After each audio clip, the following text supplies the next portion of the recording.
الحمد لله الحمد لله نحمده ونستعينه ونستغفره ونؤمن به ونتوكل عليه ونعوذ بالله من شرور أنفسنا ومن سيئات أعمالنا من يهده الله فلا مضل له ومن يضلل فلا هادي له ونشهد أن لا إله إلا الله وحده لا شريك له ونشهد أن سيدنا ومولانا محمدا عبده ورسوله أرسله بالحق بشيرا ونذيرا وداعيا إلى الله بإذنه وسراجا منيرا. أما بعد فأعوذ بالله من الشيطان الرجيم. بسم الله الرحمن الرحيم. إن الذين قالوا ربنا الله ثم استقاموا تتنزل عليهم الملائكة ألا تخافوا ولا تحزنوا وأبشروا بالجنة التي كنتم توعدون. صدق الله العظيم. وعن سفيان بن عبد الله الثقفي رضي الله عنه قال: قلت يا رسول الله حدثني بأمر أعتصم به. قال: قل ربي الله ثم استقم. قلت يا رسول الله ما أخوف ما تخاف عليه؟ قال: فأخذ بلسان نفسي ثم قال: هذا، أو كما قال عليه الصلاة والسلام. My dear respected, beloved brothers, mothers and sisters, once again Allah wa ta'ala has blessed us sitting in these beautiful gatherings. As we can see, the numbers are not very big. Many have chosen not to come for their own reasons. But we should understand that it is the quality and it is the ikhlas and sincerity that is important. Many of our great madrasas and schools started with one teacher and one student. In the beginning of Islam, it was Rasulullah sallallahu alaihi wasallam and Abu Bakr radiallahu anhu secretly speaking amongst others and calling people towards this beautiful path of Islam. There are some Anbiya alayhimus salam who will be raised, and some will have only a few members of their ummah with them, and some will be standing alone, as all of them rejected that prophet of the time. May Allah wa ta'ala put the qadr and honor and importance of Islam in our hearts. May Allah wa ta'ala devalue the deception that this dunya puts in front of us. May Allah ta'ala open up the eyes of reality to us and give us the right perspective of life through this deen and this beautiful religion that we've accepted of Islam. Ameen. With that being said, the purpose that we have of this talk is maintaining and sustaining personal growth in Islam. Each one of us who accept Islam always have the great hurdle and the great challenge of not only staying in Islam and remaining to be a Muslim, but growing and improving and everyday learning and becoming a stronger and more improved Muslim every day of our lives. This is not only a challenge with those who are what we call converts or reverts, but it's actually a challenge for everybody. But of course, there are certain things, and we'll talk about that towards the end of the talk, which we have in our lives, which could be more challenging for us to stay steadfast. The ayat that I recited, which Allah wa ta'ala himself says, Inna alladhina qalu rabbuna, that those people who say, Allah is my Lord. In one hadith it comes, Nabi Sam said, and we read it here, where he told the Sahabi, Sufyan bin Abdullah al-Thaqafi, that Qul Rabbi Allah, say Allah is my Lord. Then after that, remain steadfast. In one hadith it comes, say, Amantu billah, thumma istaqim. Say, I have believed in Allah, then stay steadfast. And of course, the Quran, if it's looked at in its literal sense, so a person may say that Allah wa ta'ala is telling us here that after you have believed in Allah subhanahu wa ta'ala and you've accepted Him as your Rabb, Alhamdulillahi Rabbil Alameen. Right now we recited it. When we taste something good, we say it. When we hear some good news, we say it. So many times throughout the day, we say Alhamdulillah and Alhamdulillahi Rabbil Alameen. Our Lord, the one who has been through this whole spiritual progress, this whole gradual progress of ours. When we were a small baby who came out of the wombs of our mothers, not being able to know anything. La ta'lamuna shay'an. Allah says you came out of your wombs, you knew absolutely nothing at all. And then we learned how to eat and drink, and we started realizing the things around us. Then we got older, and different experiences of life took place. That whole process to where we have come to today, whether we are a youngster sitting in this talk, whether we are home listening to this talk, no matter what age, whatever stage we're up to this point, it is Rabbul Alameen, the Lord of all the worlds, who has been in complete control of this whole progress. As some of the great ulama say, that the word Rabb comes from the word tarbiyah, and tarbiyah actually means upbringing. And Rabb actually means, or tarbiyah actually means, تبليغ شيء إلى كماله شيئا فشيء. It is when a thing grows and reaches its end point, its full growth gradually. This is tarbiyah. And this is Allah wa ta'ala, our Rabb, who sometimes with all the cinematography now, so they can speed up a flower how it grows. It takes quite a few days. A building's being built and they can do it fast forward and see how the building comes together. So a person pictures that in their mind, that flower coming about, its end growth. This is tarbiyah, and this is Allah wa ta'ala, Rabbul Alameen, all the worlds, whether it be the ants, the insects, the animals, us, outer space, whatever it might be. The growth of all that which is taking place is being done by Rabbul Alameen. So first we have accepted, ثُمَّ اسْتَقَامُوا, and then they stay steadfast. And then they stay steadfast. Steadfastness actually comes from the word qama, istiqama, iqama, sirat al-mustaqim. These are all the words that come from the same root word. And it actually means to be straight. And the ulama say it is to be straight on sirat al-mustaqim, to be straight on the straight path, and to stay established on the straight path without inclining towards the right and the left. In English, we say without any curveballs. There should be no curveballs.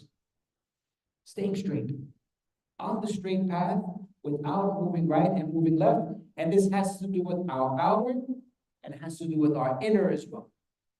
Our aqidah and our beliefs, our spiritual and mental progress and condition, and our outer as well, in regards to a'mal as-salihat and all the things that we do with our body and have to do with the outside of the body. This is what istiqamah is. You know, in Quran many times, and it actually is a way of telling a story, Allah wa ta'ala will speak about the people of Jannah, or vice versa. He will speak about the people of Jahannam, And he will start from that point, which actually is the end point. And then after speaking about that end point and the people dwelling there, it's as if a person starts asking the question in their mind that something so great like Jannah, how did the people achieve that? Or a person might think in their mind something so horrible as Jahannam. How could a person deserve it?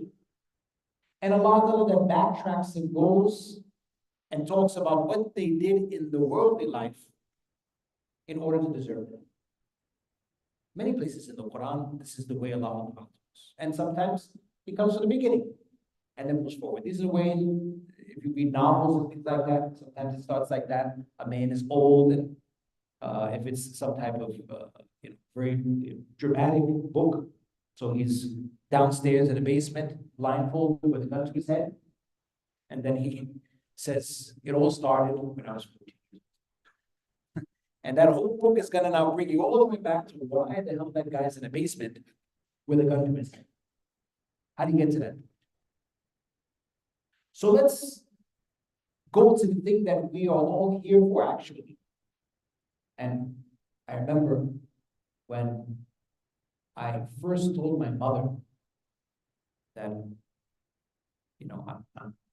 really scared of dying. I'm 19 years old. And for a 19-year-old to tell their parent that, a lot of things might go in the parent's mind. Now, it wasn't that I was going to kill myself or anything like that. It was just that I was in retrospective thinking and I was contemplating on Islam. And I told her, I'm really scared of death.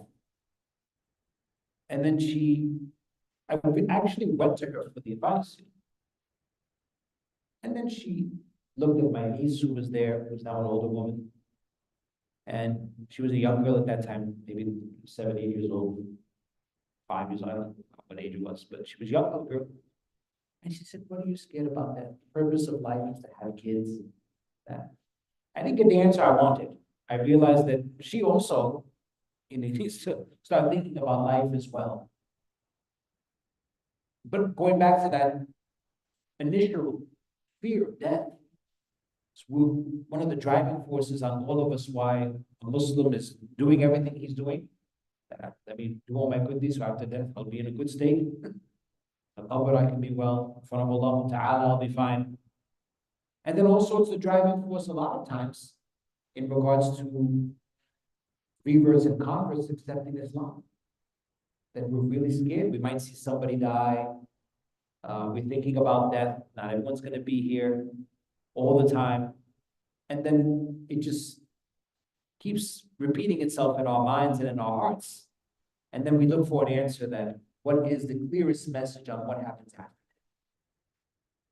So let's go back to a person's death and go from there. That to maintain and sustain personal growth, let's go to a person that has istiqamah and go all the way to their death. There's a hadith in Bukhari in which Rasulullah sallallahu alayhi wasallam was sitting with his beloved wife Aisha radiallahu anha. And Aisha radiallahu anha, after the death of Nabi sallallahu alayhi wasallam, actually held a position in the ummah as one of the main muftis of the muftiyah. There were many, many scenarios in which the Sahaba were in great confusion, whether it was a regular fiqh matter, and her fatwa was the one that clarified the situation. And there was even more situations where the masla and the scenario involved the secret life of Rasulullah, something that happened in the house. And they were in great dilemma, and it was Aisha radiallahu anha who was able to give the fatwa and tell the hadith, which clarified the situation for Sahaba and has become a masla till today. So Aisha radiallahu anha was one of the great intelligent wives of Nabi sallallahu alayhi wasallam. And because of the comfort level she had, a wife is comfortable with the husband. So we find incredibly sincere, and we wouldn't say bold, but questions that We ourselves would not ask our teacher. I'm a teacher in a madrasa. So the things that my wife says to me, my students would never say to me. Pick up your socks. Different things that are said to us. Even if my socks were on the floor, my students would come and pick it up for me and give it to me. Not say that, you should not leave your socks sitting around. My wife would give your socks. Serving to something. You come in running, putting your socks on the floor. So the wife and husband, they have some type of familiarity, which is very beneficial for us when we are reading the hadith of the Nabi. So the Nabi said a beautiful statement to Aisha Radhiyallahu, which if a person was not so intellectual, or if a person was shy, and the shyness keeps you away from the knowledge, our ulama, they tell us that shyness is one of the things that can keep you away from knowledge. So we would have never really understood about the ending of this hadith. So Aisha Radhiyallahu was sitting with Rasulullah. Rasulullah said, Man ahabba liqa Allah, ahabba Allah liqa'ah. Whoever loves to meet Allah, so Allah loves to meet them.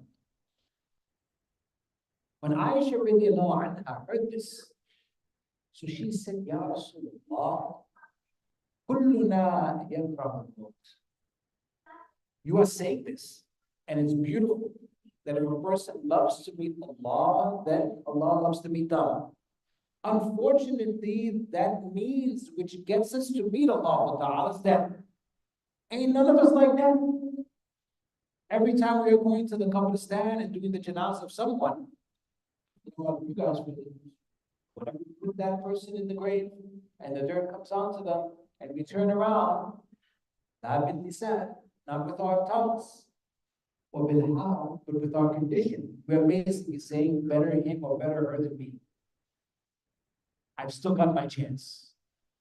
If you ever notice next time you go janazah, right after you leave the janazah, the sadness and the depression of putting your friend in the qabr or your parent or whatever it is in the qabr, as they are walking away, and of course, as close as you are to that person, it differs, but you get a kind of relief as they're walking away from the qabr. The guy in the corner starts laughing. Another one starts talking about his shop.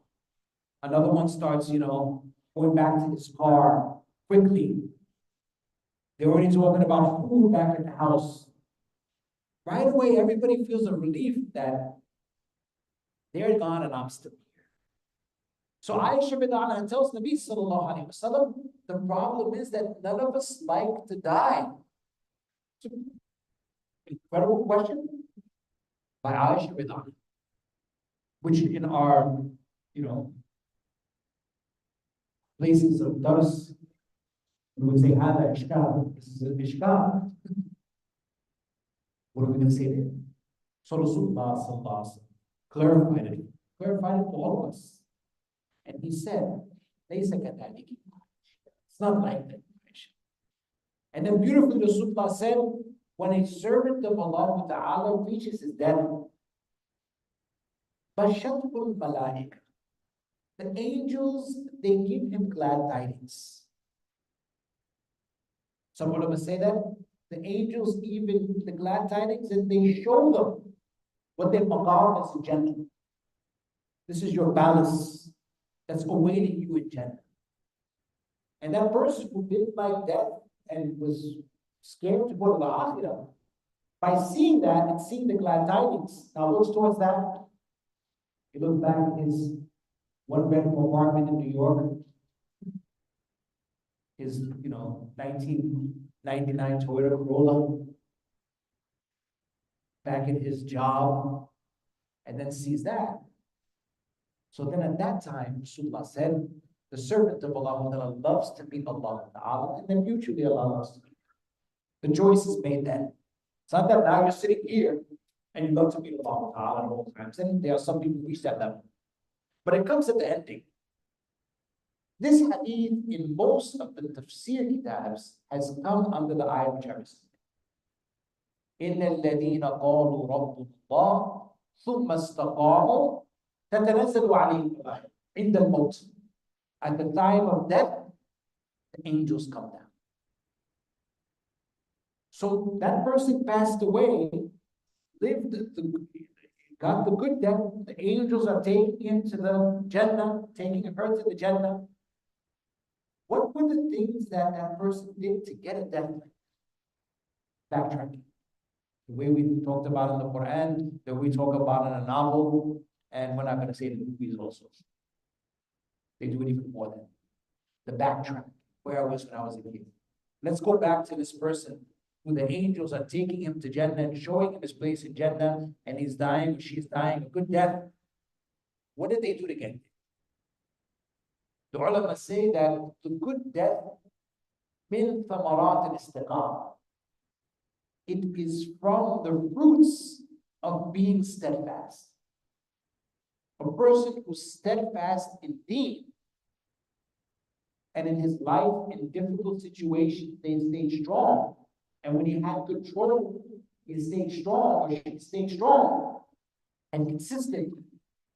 Then, when that juncture of their life comes, when they have no control, the moment, the death, the rope is coming out of the body. There's no more control. There's no more bank account that you can access when you get you out of the situation. There's no exits. Now you're out of control. There, Allah Subhanahu wa Ta'ala then establishes you. يثبت الذين آمنوا بالقول الثابت في الحياة الدنيا وفي الآخرة. That la ilaha illallah, end of the life of a person, it is Allah who establishes. It is Allah who gives this to us. But you got to give in order to get. And our ulama say that this is the person who has istiqamah. For a person who converts to Islam and accepts Islam, the most important and biggest test for them is how are they going to stay steadfast?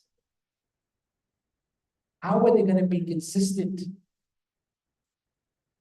So we'll talk about this for the next few minutes.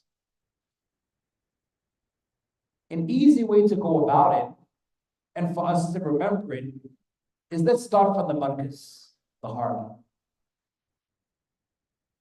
The first thing that we have to have is ikhlas, sincerity. We have to be sincere. As Sheikh Khalid was mentioning yesterday, the pleasure of Allah. Everything has to be done for the pleasure of Allah subhanahu wa ta'ala. And with ikhlas, because ikhlas, like Sheikh was saying yesterday, is a word that we just throw around, we say in sincerity, and then there's no real understanding on what it really is. To such an extent that you'll have a person who, when you tell them to do a certain action, which is sunnah, or do a certain thing which is khair and good, and it requires maybe some mujahada, it requires doing something you may not be comfortable with. So they'll even say that, brother, I'm sincere, the deen is in my heart. The deen? Our Ustad Muhammad Hamid Sahib, he was and is the erector of Darul Azad. So he very, in a comedic way, in a very good sense of humor, addresses these type of things they say. That when you tell somebody that, brother, the beard is sunnah, let's go with that beard. Or you tell the sister, you know, in Islam we have the hijab, let's get that scarf on. And they say, my heart, it's in my heart. So he would give the answer and say, in their heart, in that heart of yours, there's anxiety, there's some clogged valves, there's cholesterol, there's the fakr and thoughts going on there. It's a crowded place. Now you want to hold a beard in there also? You want to put the hijab in the heart? So what? That's not the place for it. You got enough stuff in there already. Put it on the head, put it on the face. So he would, in a sense of humor way, say these things. So extremely important, first of all, that we have ikhlas, but a quick manifestation of ikhlas. And manifestation of ikhlas is not only sincerity, but we are also extremely inclined in our sincerity to the deen of Allah. وَمَا أُمِرُوا إِلَّا لِيَعْبُدُوا اللَّهَ مُخْلِصِينَ لَهُ الدِّينَ حُنَفَاءَ. Allah Ta'ala says that they were not ordered except that they worship Allah Ta'ala مُخْلِصِينَ لَهُ الدِّينَ, strictly for the sake of Allah Ta'ala. Worshipping Allah Ta'ala and being sincere to Allah Ta'ala. حُنَفَاءَ, and completely inclined towards the deen of Allah. The manifestation of ikhlas, and when we are mukhlis and we are sincere, if we are to have a surah, if we are to have a picture of it, that picture of it will very clearly depict Islam. There shouldn't be any confusion. I'm sincere, and now we make a surah of it, and we say, what the hell is that? What is it? That's not sincerity. No. It should be inclination towards the deen of Allah. So first we start from the heart. Istiqamatul qalb. Our iman, our faith, our heart must be sincere, believing in Allah subhanahu wa ta'ala at all times. No switch of iman and faith. As is mentioned in the Quran, where Allah wa ta'ala talks about the advices of the Anbiya alayhi salam when they are passing away. And Allah ta'ala mentions, وَلَا تَمُوتُنَّ إِلَّا وَأَنْتُمْ مُسْلِمُونَ. إِنَّ اللَّهَ اسْتَفَى لَكُمُ الدِّينَ وَلَا تَمُوتُنَّ إِلَّا وَأَنْتُمْ مُسْلِمُونَ. Allah has chosen the deen for you, and do not die except that you are in the state of Islam. Ulama mentioned here that Islam does not have a switch at all conditions, whether we are getting married, whether we are having fun, whether we are in tragedy, whatever condition we are in, we will always be in the state of Islam. Always a Muslim. Never a state that we can be looked at and a person sees us and says, is that a Muslim? Or we ourselves are in a state, in our own state, mental, with our faith, and we are questioning ourselves that if I'm a Muslim. No. All the time, our state of our heart must be in the state of Islam. So the first thing is that of istiqamah is that our heart should be sincere and our inclination be towards Deen. Moving up from the heart and now coming to the tongue. Because in the hadith of Nabi Sallallahu in the Arabic, it was mentioned when that Sahabi asked Nabi Sallallahu Alaihi Wasallam that show me something that I can hold on to. Nabi Sallallahu told him. And because these are Sahaba radiallahu anhu, I don't know the background so much of the Sahabi who asked, but most Sahaba, which many of the brothers were explaining this weekend also, are also what we call converts or reverts. We don't call them that. But Sahaba radiallahu anhum, the majority of them, except for those who were born into Islam later. Yesterday we did a hadith of Usama bin Zayd radiallahu anhu. He was an example of someone who was born into Islam. And there were some very young Sahaba who were born into Islam. But most of them, women or female, males or females, they came from a condition of shirk or a condition of whatever they were in, and they became Muslims. Even the small children, Anas radiallahu anhu, Ibn Abbas radiallahu anhu, Ali radiallahu anhu. They were slaves, Bilal radiallahu anhu. All of these people, they accepted Islam. So the junction that Nabi Sallallahu saying in life of this person, wallahu a'lam. But Nabi Sallallahu is telling him, say that you must hold on to, say that you believe in Allah Ta'ala, and whatever it is I'm telling you, whatever it is I'm telling you, the different things every day, stay steadfast.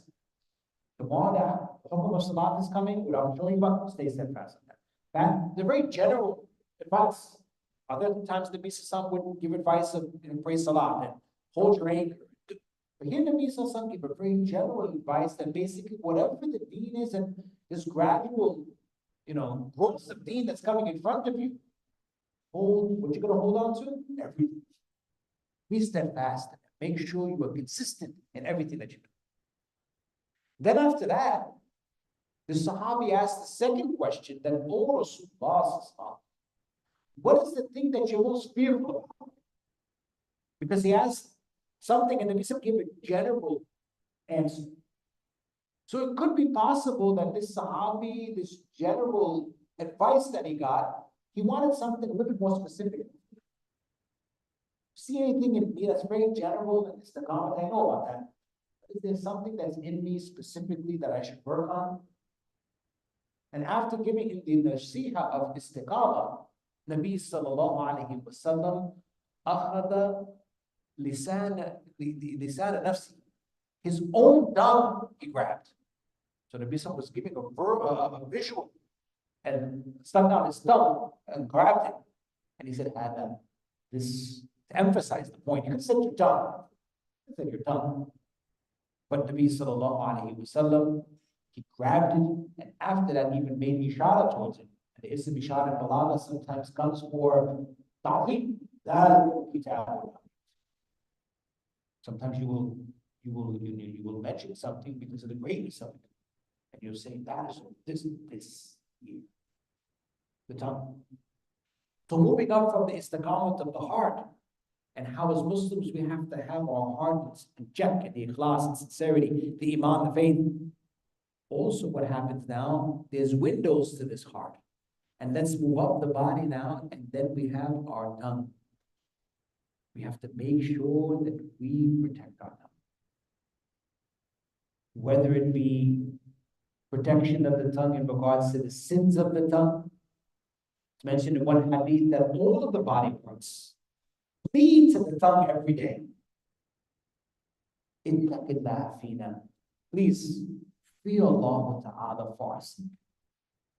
Don't mess around.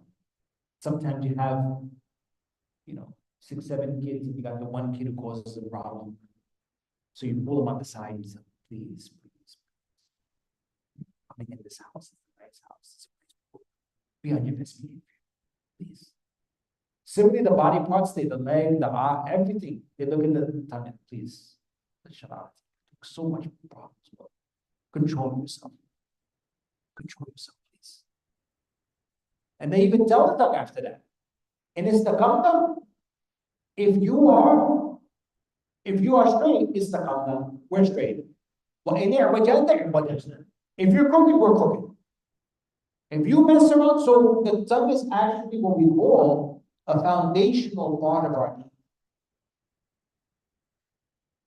You might do other things and, tawbah and istighfar and just, fixing it up a little bit, but the tongue, when it says something wrong, when it does ghibah, when it curses somebody, when something personal is said to someone, and we know you can say something to somebody and that thing just stays and lingers for the rest of your life. It's tongue. You see, it cuts, sharper than the sword. Allah Ta'ala talks about the tongues of the munafiqeen. And when Rasulullah sallallahu alayhi wa sallam would come back from a journey, and those hypocrites who didn't take part in the journey, they criticized him. And when they would come back, they would ask the Prophet Muhammad, listen, we didn't go, and excuses. And they would say that some of that wealth that you got, let us get some of that wealth. And obviously, there'd be someone say, no, why you should get wealth? It's for the people who went and struggled. And they would point the finger at the Nabi Islam and then be al-sinatin that with sharp tongues, like cutting. You like this, you like that, why you like this, like that. To the Nabi Islam. Can you imagine? And Nabi said, never laid a hand on him. Never laid a hand. Throughout his life, he never ever killed or fought against the Munafiq. Because he feared that if I pick up the sword on someone who's even understood to be ummati, then that sword will never go down.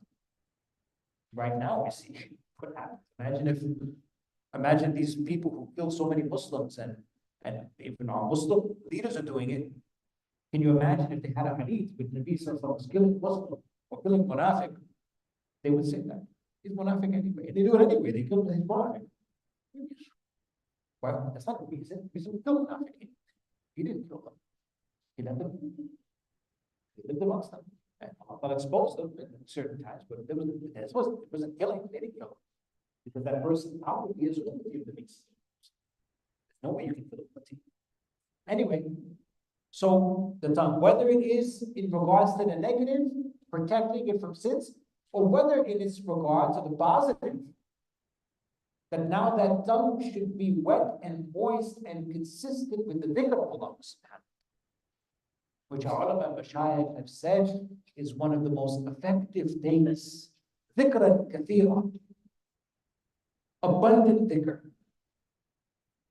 That a Muslim who wants to protect their heart, we read it in our salawat because it's one of the last surahs, and it's easy surah, and it's a beautiful surah in the way that it's recited. قُلْ أَعُوذُ بِرَبِّ النَّاسِ مَلِكِ النَّاسِ إِلَهِ النَّاسِ. It's a book we teach in the Parasat called Fawzul Kabir, in which Shah Waliullah Ad-Dahlawi Rahmatullah alayhi has devoted about 3-4 chapters on how the human being loves the beautiful tones.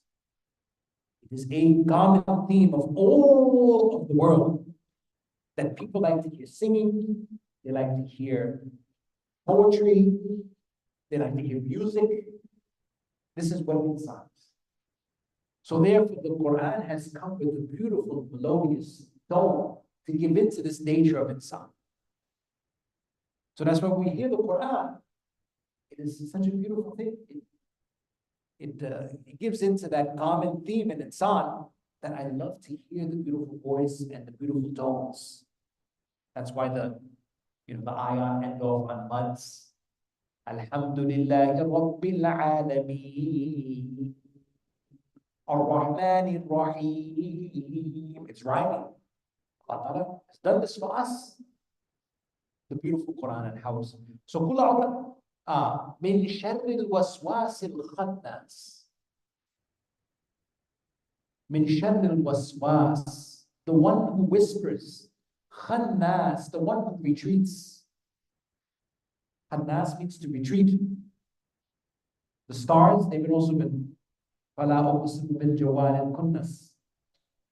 Right? What's it? What's the best?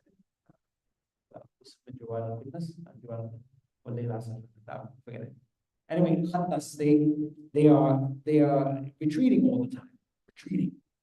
So shaitan, when the heart is in ghaflat and the heart is not, the tongue is not reciting the dhikr of Allah, that window of dhikr is not open. The window's open, the mouth is open, but there's bad stuff going in. And the dhikr of Allah does not go in. So then shaitan, he comes and starts whispering in the heart. Once la ilaha illallah, astaghfirullah. Allah mentions in the Quran many places that if shaitan happens to entice you, nazghun fasta'id billah. Say a'udhu billahi min shaitan. A'udhu billahi min shaitan. Mullah al-Qari says that shaitan is the qalb, the door of he's like the dog, literally. But he brings the example and says that if a person has a large dog in front of him, in America they have these dogs, Rottweilers, Doberman Pinschers, and German Shepherds, and people even train them that they become vicious. And you want to get inside, access into some house, and that dog is there, and he's barking and growling like crazy, spit coming out of his mouth, raging with his eyes, and his ears are up. So what happens is you very rarely would go close to that. But then the owner of the dog comes. And once the owner comes and says its name or pats it on the back, whatever it is to tame it down, that dog goes from a vicious dog to now almost look like he's smiling. His tongue is out, his tail is wagging, and now even you have the himmat and the courage to even pet him. Why? The owner has come. Similarly, Mullah al-Qari has said that when shaitan starts enticing you and whispering to you, فَاسْتَعِذْ بِاللَّهِ. Seek protection in Allah Ta'ala, who's the owner of shaitan. Now the owner is there, now shaitan becomes tame. Now shaitan becomes tame. Mona Hakim Akhtar Sahib, Rahmatullah alayhi, in one majlis, we were sitting with him in Pakistan, and he mentioned, and then after that also, run to Allah. From the story of Yusuf alayhi salam, قال معاذ الله إن ربي أحسن مثواي إنه لا يفلح الظالمون. And then after that, he went to the door. He didn't stay in that situation. You don't sit in the club saying astaghfirullah. Turn into channels and astaghfirullah. No, turn into get out of that. Get out of that situation. Very real. So the tongue is extremely important in regards to keeping our istiqamah. Dhikr of Allah Ta'ala, staying away from ghiba, no lying, don't false stories, no cursing. As people who accept Islam, sometimes we're raised with cursing, foul language. To become a Muslim, we're supposed to stay away from foul language. Allah forgive us. It's a bad habit. But we should have an intention and a strong way on how to get rid of that. Moving up now, the eyes, the ears. The eyes must be in the obedience of Allah. The istiqamah of the eyes. Not looking at things which are haram. Not listening to things which are haram. I mean, there's no bayan on music. One of the most weaknesses of us who are converted to Islam is how we can leave the medicine of the soul. Right? Music. It's one of the biggest problems. And so many converts have come to me and said that I just can't shake the music. I just can't shake it. And even us who don't listen to music, but even when we hear something in a car that we heard in the 80s, we don't enjoy it. But we'll turn to our wife, who's got nothing to do with music, and we'll tell them about the history of this. You know, I remember Ramadan in '84. I was looking at, can I finish my sort of conference, right? You talking about Sir Mix-a-Lot and LL Cool J? I don't care about this. And my wife would tell me, I don't care about that. So this is that khannas, this is the khannas, which is in us. So the ears also, subhanAllah. All of us are afraid of nifaq. Stay away from the things of nifaq. Why would you go to something that increases nifaq? In the hadith of the Nabi, some say it's a saying of Ibn Masud, it's a discussion of hadith and the ilm al-hadith, whether it's marfu or not. So we'll just say it's a statement of Ibn Masud radhiyallahu. And the ulama say, if he said something like this, he probably got it from Rasulullah sallallahu alaihi wasallam, because no Sahabi has a right to say these type of things. But even some muhaddithin say that even if we say, subhanAllah, that is from Ibn Mas'ud, he didn't get it from Rasulullah sallallahu alaihi wasallam. So this shows that the Sahaba radiallahu anhu, they were doctors of the heart. They had such maharat and such expertise in the spiritual field that they were able to tell you about things that affect your heart. They had this type of ilm and knowledge.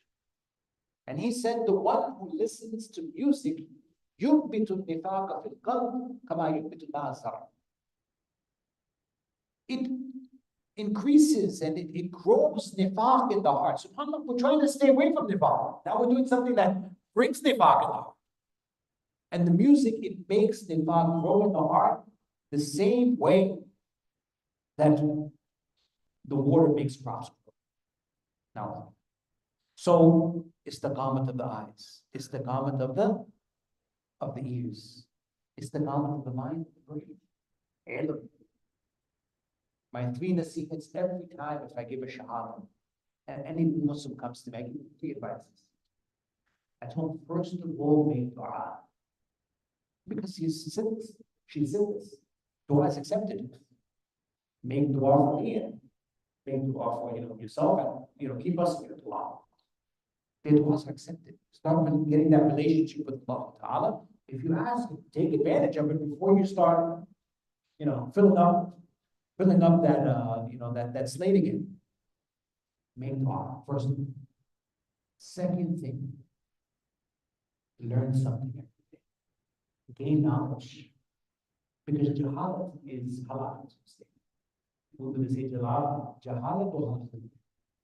Jahalat is halal. You will destroy it. If you're ignorant, if you don't know how to pray salah.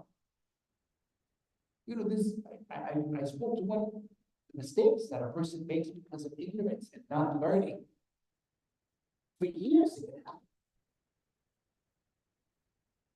I've met people who are older and have come to recite Quran and they're still saying Alhamdulillah, Alhamdulillah. And this is one Muslim, forget about Alhamdulillah. And they can say Allah was there, but they can't say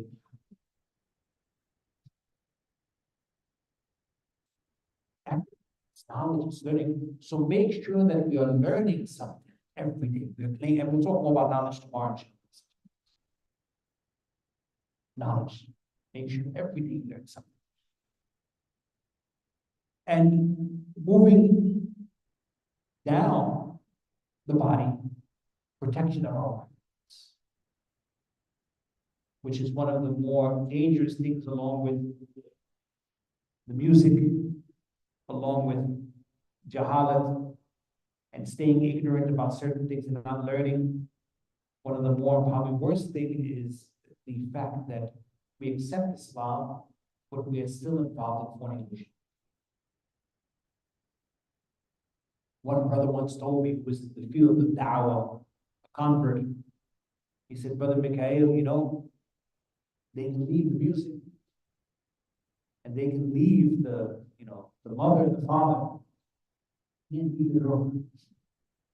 It's so hard for them. Can't shake it. So we have to make sure that we stay away from zina, stay away from fornication. It's difficult, of course, especially if we come into Islam and we're in some relationship already. And there are ways to handle that. But if we are not in any relationship, we come in Islam, mashallah, in an innocent state that we don't have a boyfriend, we don't have a girlfriend, then don't make it such that now after you become a Muslim now, you get involved in something like this. May Allah protect us. And last but not least, which is the most important and the third thing I always tell people who convert to Islam. And I think all of these things can be done very easily if we are in the right environment.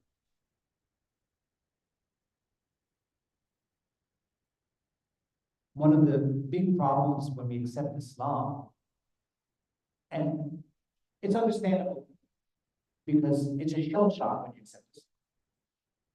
You know, you believe in the Islam and you love what it is, and then next thing you know, you have all these Muslims. In a summary form, I'll tell you one person accepted Islam. So they put him on the sheet in front of the masjid. And he said, La ilaha illallah. So they accepted Islam. Everybody said, Allahu Akbar, God. Started hugging.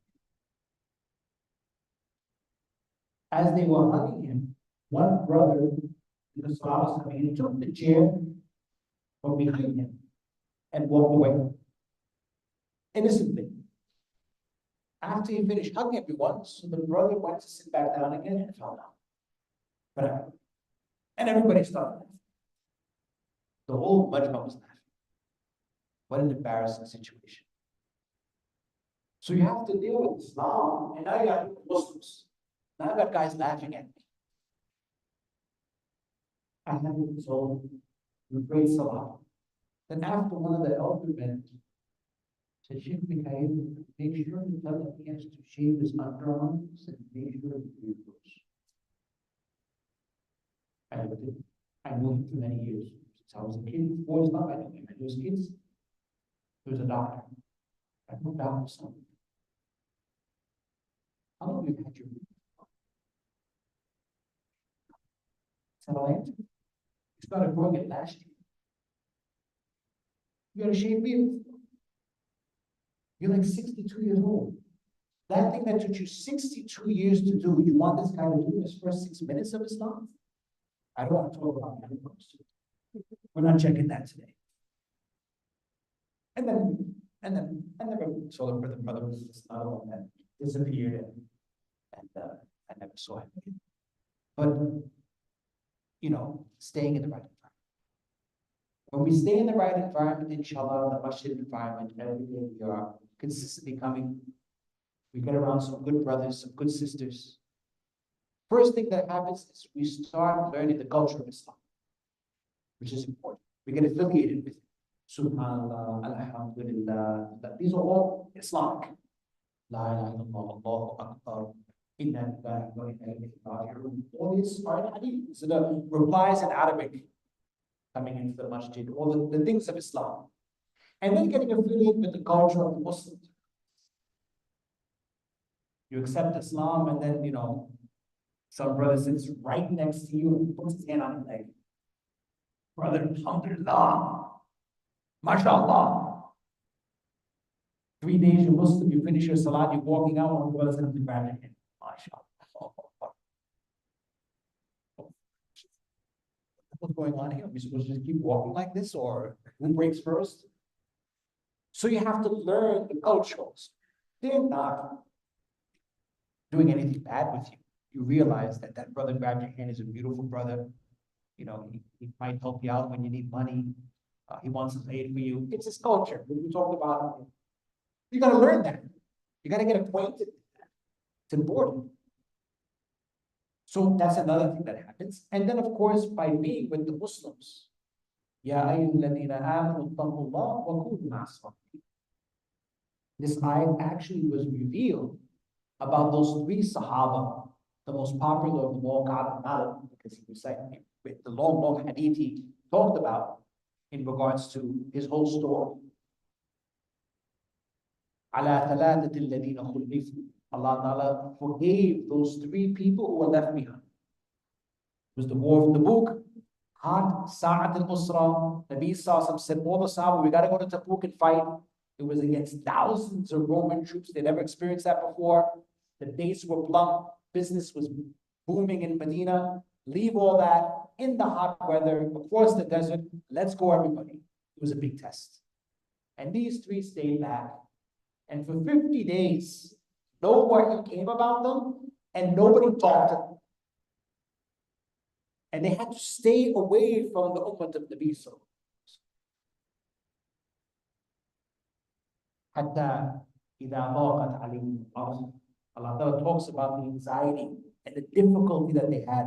If a person, for example, is told today that he has cancer, so the duty becomes like this to him. His wife comes, he just sees his wife. What's going on over there? What's going on? Just this. A heart becomes difficult. No one can get you out of it except Allah subhanahu wa ta'ala, and it's taking 15 minutes. Can you imagine what these Sahaba were? To such an extent that the Ka'b bin Malik, he talks about his condition, and he says that I was in the masjid still coming for Salat, and they wanted to stop coming. I was coming for Salat. And he said, I used to take a small look at Nabi Sallallahu Alaihi Wasallam, and he wasn't looking at me. Then I would turn away, and then Nabi Sallallahu would look at me. And then when I turned, Nabi Sallallahu would look at me. I was that on a sabah. He was a muhaddith in Pakistan. So he said the reason why Nabi Sallallahu was looking at him was because of the fear of irtidad. That this was, Sahaba was going through so much difficulty. And these Sahaba, these were good Sahaba. Right? Abu Haythama, another Sahabi who was similar. His wife came to him, they left with the book. His wife came and brought nice drink for him. He had a beautiful garden. They said his wife was beautiful, Jamila. And Abu Haythama was sitting there drinking, looked at the garden, and then he put it down. How can I be enjoying myself? Drinking, and the Nabi has no water. Enjoying, and the Nabi Sallallahu Alaihi Wasallam is in the heat. He got up right away, jumped on his camel, and went. While he was going, and there was some smoke coming up, they told Rasulullah, someone's coming. The Nabi turned and said, Let it be Abu Khayf. I love that. He stayed back. I'm so sad. It was bothering me. Let it be Abu Khayf. And no one knew us. So he was lucky. Now, just in time. These Sahaba delayed too much and they couldn't get it. So Nabi Sallallahu Alaihi Wasallam was looking at him to see the fear that maybe something might happen. So when we stay away from the Jama'ah, stay away from Muslims, that fear of coming out of Islam, of affiliating ourselves with other people, it's there. We have to stay around Muslims, make sabr with them, learn from them. Mistakes are there. Ummah has mistakes, Muslims have mistakes, but we are safer when we are in the masjid. We are safer when we are around the Muslims. May Allah wa ta'ala give us the tawfiq to maintain our Islam, to become steadfast in our Islam, and to increase. All of these things we have to make fikr for. My tongue must be according to Islam. My eyes must be according to Islam. My ears must be, I must be learning. My whole body must be, my private parts must be protected under the beautiful deen of Islam. My outer also, my surroundings must be according to Islam. When we do this, inshallah, we have set ourselves a fortress of Islam which is around us, which will protect us, and we become good, formidable, and strong Muslims. It takes work. It's an uphill battle, but it's nothing near impossible. And actually, if it's done right, it's enjoyable. You will enjoy it and you will love it, and then it will reach the ma'rifat of Allah Ta'ala, the muraqabah, that you always know that Allah Ta'ala is watching you, and then what we call hilawat iman comes. You get the enjoyment. One last thing for 2 seconds, I'll say, for converted Muslims, it's important to have some dunyawi success. It's important. Especially if you have a Muslim family who is blaming your insuccess of dunya on your Islam, or especially if you're becoming lazy after you become Muslim. And converts become lazy. They meet with the Muslims, they stay up late, Fajr, they come back on the Fajr, they lose their job, and they say, no, it's haram, I can't work, and this is that. They have to blame it on Islam. So very quickly, we must establish Muslim and show that this Islam is having, because that's what they're going to look at. Our non-Muslim parents are going to look at that. That what kind of thing? You're just sleeping on. It becomes like the guitar habit. When you were 14 years old, want to play guitar. I bought you the guitar. And you played it for 2 months and you were gone. Same thing with this Islam. It's just a hobby. It's just a bad karate. You did karate for 2 weeks and you stopped. This is no, right? Oh, this that turkey. Now he's got a turkey. Now he's got a job. Now he's old, got a job. Now he's working with Muslim people. He's doing good at school. Whatever it is, become successful. It will be much easier for us, and it will be better for our parents and our family members when they see us. It's not a shortcut, it's not a condition, but it's something that we should thrive on. We should become a successful Muslim, not a rich Muslim, just successful, and istighna, that we are independent. May Allah be with us.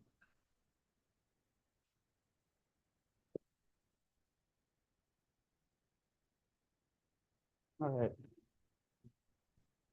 Jazakumullahu khairan, Sheikh Mikhail, on that beautiful talk on how to maintain and sustain our personal growth in Islam. Right now, we will make the adhan for Isha. Okay. Okay. First, we'll have dinner, and then we'll have Isha, inshallah, and then we'll have continue with the program by with Sheikh Hashim Ahmad, inshallah, afterwards. Assalamu alaikum.